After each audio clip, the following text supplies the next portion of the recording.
They say roads connect us. They carry our stories, our dreams, our families. But what happens when the road no longer leads anywhere? What happens when the highway that once brought life to your town is rerouted, forgotten, or left to crumble?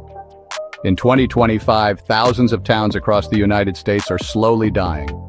Not because people stopped caring, but because the roads stopped coming.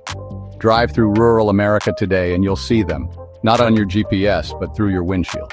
Empty gas stations with rusted pumps, diners with neon signs permanently off, schools converted into churches, main streets so quiet you can hear the wind scrape through broken windows. These are the towns that time left behind, and for many of them, the beginning of the end came with a highway. In the 1950s and 60s, the U.S. built something incredible, the interstate highway system. It was a marvel of engineering, a ribbon of concrete that stitched America together. But what people didn't realize was that when the interstates came, they bypassed more than just stoplights and crosswalks. They bypassed entire communities. Small towns that had thrived on local highways were suddenly detoured, redirected, and ultimately forgotten. A town like Glen Rio, Texas used to be a pit stop on Route 66. Now it's a ghost town, nothing more than a few broken buildings swallowed by prairie grass. In Illinois, the once busy town of Cairo saw its population drop from 15,000 to barely 1,500 after the interstate shifted traffic away. And in 2025, the story is still unfolding, this time even more brutally. Today, America's infrastructure is aging. According to the American Society of Civil Engineers, over 43% of public roadways are in poor or mediocre condition. Bridges are crumbling, exit ramps are rotting. Federal investment hasn't kept up, and rural counties, already operating on shoestring budgets, are the first to be cut out. The result? Highways that were once lifelines now lead nowhere. In states like West Virginia, Kentucky, and Arkansas, entire counties are cut off because major highways have fallen into such disrepair that transport trucks reroute hundreds of miles to avoid them.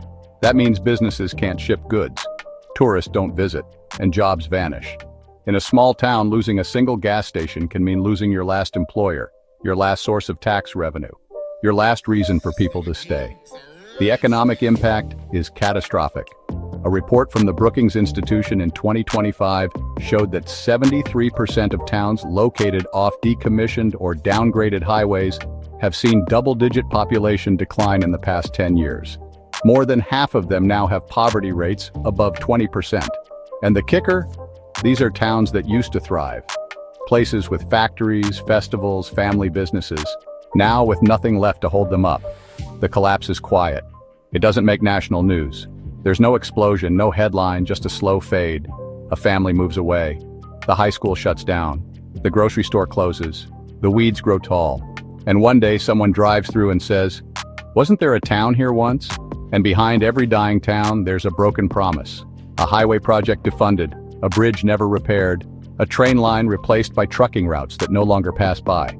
Take East Liverpool, Ohio. Once a hub for ceramics and freight, it was gutted when the last functional highway bridge was shut down for safety concerns.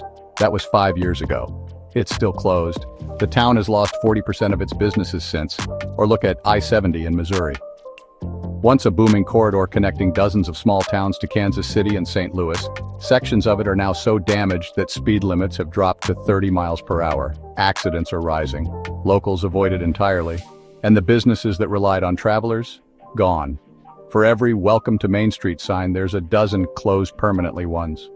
What's truly haunting is that many of these towns are still trying to hang on, with volunteer fire departments, fundraisers to fix potholes, local mayors begging the state for aid. But when your road is gone, the world forgets you. GPS apps don't recommend your route. Delivery companies charge extra or refuse service. Even ambulances take longer to arrive. Not because they don't care, but because the road to get to you is broken. And then there's the human toll. Elderly residents unable to travel for medicine, parents driving 2 hours just to find a job, children growing up in towns without libraries, playgrounds, or even working streetlights. What kind of future does that offer? In Montana, a town called Roundup lost its main highway connection in 2023 due to a massive landslide. Federal relief was delayed. State support ran out. As of this year, the only way into town is a 90-minute detour through unpaved mountain roads. The local hospital closed, so did the post office. The last grocery store raised prices 40% just to survive. One resident put it simply, "We're not a town anymore, we're an island." The terrifying part, this is not rare. According to a 2025 report by the Federal Highway Administration, nearly 200 towns across 17 states have become functionally inaccessible for commercial logistics. And over 3,000 small towns are now categorized as severely underserved by public road infrastructure. These aren't ghost towns yet, but they're close. Why has this happened? Because for decades, rural infrastructure has been deprioritized. The flashy billion-dollar mega projects in big cities get the attention. But the two-lane highways, the old bridges, the local roads that keep towns alive, they're left to rot. And the worst part is that federal and state governments often argue over whose responsibility it is to fix them. In the meantime, the clock runs out. There are towns in Arizona where residents now rely on dirt roads built by local farmers just to connect to the state highway.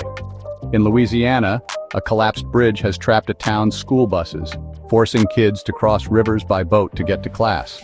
In northern Maine, winter storms frequently cut off entire towns because snowplows don't come anymore. Budget cuts, they say. And then there's the digital impact. In 2025, delivery is life. Groceries, prescriptions, online work, all rely on functional road access. But in these towns, delivery services often refuse to come. One UPS driver in Kentucky reported skipping 5 towns on his route because the roads were too dangerous. Amazon charges extra fees. Emergency responders sometimes don't come at all. What happens to a town when you cut off its roads, its businesses, its future? It dies, not in one day, but in a slow, painful slide into silence. There is a word for this now: infrastructure abandonment.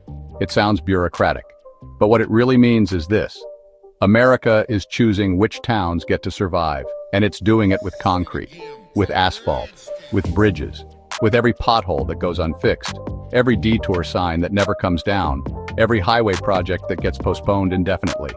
But this doesn't have to be the end. Some communities are fighting back, crowdfunding road repairs, lobbying Congress for targeted funding, creating community-run transport services. It's grassroots survival, but they shouldn't have to do this alone. These are not failed towns. These are abandoned towns. America was built on movement, on the idea that anyone, anywhere, could go anywhere. But we've broken that promise. We've built walls of neglect around our rural communities and called them budget constraints. The truth is, if we don't repair these forgotten highways, we're not just losing towns. We're losing history, culture, people. These places matter. The stories matter. And if we can rebuild the roads, maybe we can bring the people back too. But until then, thousands of small towns across this country will remain in the rearview mirror, empty, quiet, waiting for someone to care, waiting for a way back in.